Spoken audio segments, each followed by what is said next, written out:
అందరికీ very very good morning.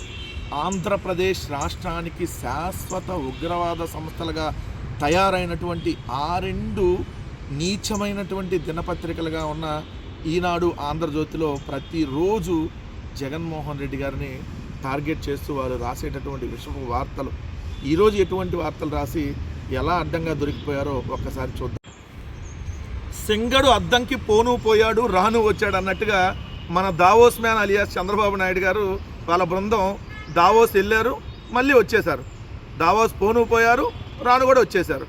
ఏం చేశారనంటే పెద్ద ట్రోలింగ్ అయ్యారు వెళ్ళి. ఎందుకంటే మీరు వీడియో చూశారు కదా, చంద్రబాబు నాయుడు గారు 23 లక్షల కోట్ల ఉద్యోగాలు ఇచ్చేసామన్నాడు. షాక్ అంతా, ప్రపంచం అంతా. అసలు ప్రపంచ జనాభాని 800 కోట్లు అంటే ప్రపంచంలో ప్రపంచంలో ఉన్న ఏదైతే పుట్టినటువంటి బిడ్డ దగ్గర నుంచి ఏదైతే పండు ముసలాల దాకా అందరికీ జాబులు చంద్రబాబు నాయుడు గారు ఇచ్చేసి ఇంకా జాబులు ఏలియన్స్లకి, లేదంటే సీఎంలకి, లేదంటే పురుగులకు కూడా ఇచ్చేసాడేమో. అసలు ఆంధ్రప్రదేశ్ రాష్ట్రం చూసుకుంటే 5 కోట్ల జనాభా, అంటే 5 కోట్ల జనాభాకి 23.5 లక్షల కోట్ల ఉద్యోగాలు ఇచ్చేసావంటే అంటే ఏంటి? ఒక్కొక్కరికి 23,000 ఉద్యోగాలు ఇచ్చేసావా? అంటే ఫోన్లు వస్తున్నాయంట వాళ్ళకి, ఏదో 5 నిమిషాలకు ఒక ఫోను, అయ్యా మా కంపెనీలో మీకు ఉద్యోగం ఇచ్చారండి, మా కంపెనీలో మీకు ఉద్యోగం ఇచ్చారండి. 23,000 ఉద్యోగాలు అంటే మన మామూలు కథ కాదు. మీరు వస్తారా ఉద్యోగానికి, లేకపోతే మేమే వచ్చి అక్కడ ఉద్యోగం చేయించుకోవాలని అడుగుతానంట. ఏం ఉద్యోగం చేయాలి? నిరుద్యోగ వృత్తికి ఇక్కడ దిక్కు దివానం లేదు. ఓ పక్క నిరుద్యోగ రేట్లో ఆంధ్రప్రదేశ్ టాప్ ఉంది. ఏదైతే రాజ్యసభలో కేంద్రం వెల్లడించిన దాని ప్రకారం 8%తో టాప్ ఉంది ఆంధ్రప్రదేశ్ నిరుద్యోగంలో. ఒక్క ఉద్యోగానికి గతి లేదు. 23 లక్షల కోట్ల ఉద్యోగాలు ఇచ్చేసామని చెప్తాం. అదేంటి జనవరి 1న జాబ్ క్యాలెండర్ ఏదనంటే ఈనాడు పత్రిక క్యాలెండర్ను ఆంధ్రజ్యోతి క్యాలెండర్ ఇచ్చాక పండగ చేసుకోండి అంటున్నారు. అని మరి ఇన్ని లక్షల కోట్లు జాబులు ఇస్తే మరి పెట్టుబడుల కోసం ఎందుకు చంద్రబాబు నాయుడు గారు? అద్దంకి సింగడ పోయినట్టుగా, అదే సింగడ అద్దంకి పోయినట్టుగా మీరు కూడా పోయి రావటం దీనికి పెట్టుబడులు. ఇన్ని లక్షల కోట్ల ఉద్యోగాలు ఆల్రెడీ ఇచ్చేశారు కదా. సో 195 దేశాల్లో మీ వల్ల తెలుగు వాళ్ళు ఉన్నారు కదా, వాళ్ళ అమ్మా నాన్నల వల్ల లేరు. మీరు పంపిస్తేనే ఉన్నారు పాప. వాళ్ళ అమ్మా నాన్న ఆస్తులు అమ్ముకోను వాళ్ళని పంపిస్తే లేరు. మీరు 195 దేశాల్లో మీరే పెట్టారు జనాల్ని. రాయల్టీ కట్టమని అడుగుతున్నారు కదా, ఇప్పుడు కూడా అడుగుతారేమో రాయల్టీ కట్టమని. ఒక్కొక్కరికి 23,000 ఉద్యోగాలు ఇచ్చేసా సార్, సో మీరు నాకు రాయల్టీ కట్టండి జోలి బట్టి రేపొద్దున బాబా అని అడుగుతారేమో. అసలు కనీసం ముఖ్యమంత్రి అన్నటువంటిదన్నా మీరు కనీసం మర్చిపోయి ఏది పడితే అది పిచ్చిగా మాట్లాడుతున్నారు. వేరే దేశాల్లో అయితే పిచ్చాసుపత్రిలోనే పెడతారు, లేదా జైల్లోనే పెడతారు. భారతదేశంలో అట్లాంటివి లేదు కాబట్టి మీరు బతికిపోయారు, ముఖ్యమంత్రులు అయ్యారు. ఒక్కరికి నిరుద్యోగ వృత్తి లేదు, 23 లక్షల కోట్ల ఉద్యోగాలు ఇచ్చేశాడంట. సిగ్గుండాలి చెప్పుకోవడానికి.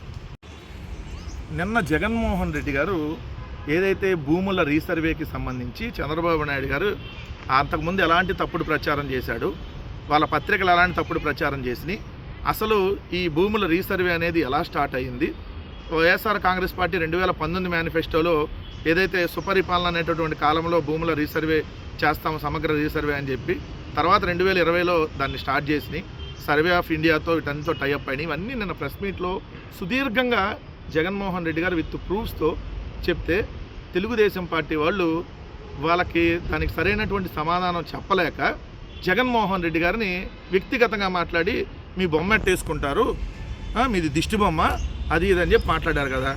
సరే, ముఖ్యమంత్రిగా జగన్మోహన్ రెడ్డి గారు ఉన్నప్పుడు నవరత్నాల లోగోలో నవరత్నాలకు సంబంధించినటువంటి ఆ పథకాల నవరత్నాలను మేము భగవద్గీత, ఖురాన్గా, లేదంటే ఏదైతే మేము బైబిల్గా, పవిత్ర మత గ్రంథాలుగా ఏదైతే మేము ఆ నవరత్నాలని భావించి, సో దాంట్లో ఏదైతే 100 ఏళ్ళ తర్వాత అంటే ఎప్పుడో బ్రిటిష్ వాళ్ళు ఉన్నప్పుడు భూముల రీసర్వే జరిగింది.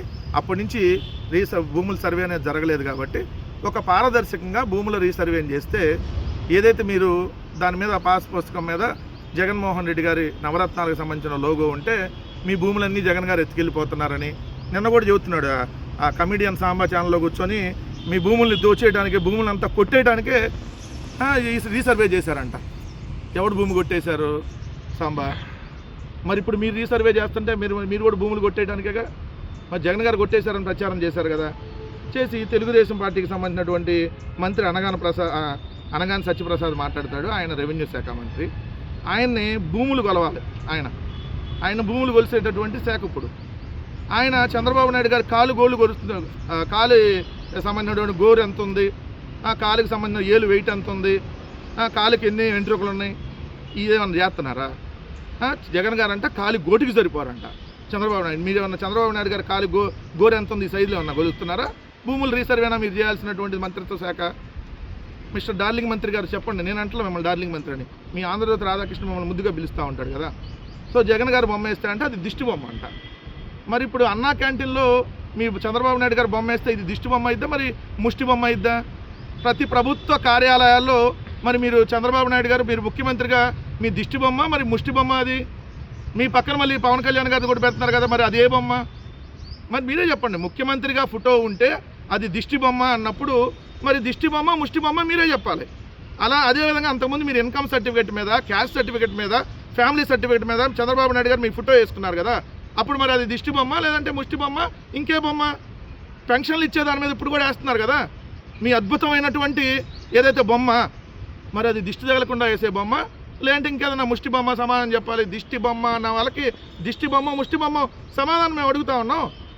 అదేవిధంగా మీరు చూస్తే శ్మశానాలకి మీ రంగులు వేసుకుంటున్నారు, మరుగుదొడ్ల మీద కూడా మీ ఫోటోలు ఉంటున్నాయి కదా, ఆ పోసుకునేవాడికి కూడా రావట్లేదు మీ ఫోటోలు చూడగానే. సో మరి చెప్పండి, ఇప్పుడు దిష్టి బొమ్మ ముష్టి బొమ్మ? నోటికి ఏది వస్తే అది ఇష్టం వచ్చినట్టుగా ఏది పడితే అది వాగితే అదే మీరు ఇప్పుడు చేస్తూ ఉన్నారు కదా. మరి ఆ బొమ్మలు ఏంటి? అది దిష్టి బొమ్మ అయిద్దా ముష్టి బొమ్మ అయిద్దా? ముఖ్యమంత్రి గారి ఫోటోని ఉంటే అది దిష్టి బొమ్మ అన్నప్పుడు ఇప్పుడు ప్రతి ప్రభుత్వ కార్యాలయంలో ముఖ్యమంత్రి చంద్రబాబు నాయుడు గారి ఫోటో, అదేవిధంగా ఉప ముఖ్యమంత్రి ఫోటోలు ఉంటే అది ఏ బొమ్మ? మీరన్న దిష్టి బొమ్మ ముష్టి బొమ్మ ఇంకేదన్నా డాష్ డాష్ బొమ్మ? దానికి కూడా సమాధానం చెప్పాలి కదా. అంటే మీరు ఏం చేసినా సంసారం, మిగిలిన వాళ్ళు ఏమన్నా చేస్తే అది డాష్ డాష్గా. చంద్రన్న కానుకలని అంతకుముందు ఏదో ఇచ్చారు కదా, ఇప్పుడు అవి కూడా ఎత్తేసారు అనుకోండి. అప్పుడు మీ ఫోటోలు వేసి ఇచ్చారు కదా సంచుల మీద కూడా, అది ఏ దిష్టి బొమ్మ కోసం ఇచ్చారా? సంచుల మీద మీ ఫోటోలు దిష్టి బొమ్మలాగా ఉంటుందని ఇచ్చారా, ముష్టి బొమ్మలాగా ఉంటుందని ఇచ్చారా? ఇలా చెప్పుకుంటా పోతే మీ భాగవతాలు చాలా ఉన్నాయి. ముందు వాటికి సమాధానం చెప్పండి. టాయిలెట్ల మీద, కుట్టు మిషన్ల మీద, కుట్టు మిషన్ల మీద మీ రంగులు ఎందుకు వేశారు? ఏది అందంగా ఉంటుంది దిష్టి తగలకుండా ముష్టి తగలకుండా ఉందని వేశారా? సిగ్గుండాలని చెప్పడానికి జగన్మోహన్ రెడ్డి గారు ప్రెస్ మీట్ పెడితే దాని మీద సమాధానాలు చెప్పలేక వ్యక్తిగతంగా దిష్టి బొమ్మలు మీ బొందలో బొమ్మలు అని చెప్పి ఇష్టం వచ్చినట్టుగా వాగుతున్నారు కదా. వాళ్ళకి సరైనటువంటిది ఇప్పుడు సమాధానం ఏం చెప్తారో చెప్పండి.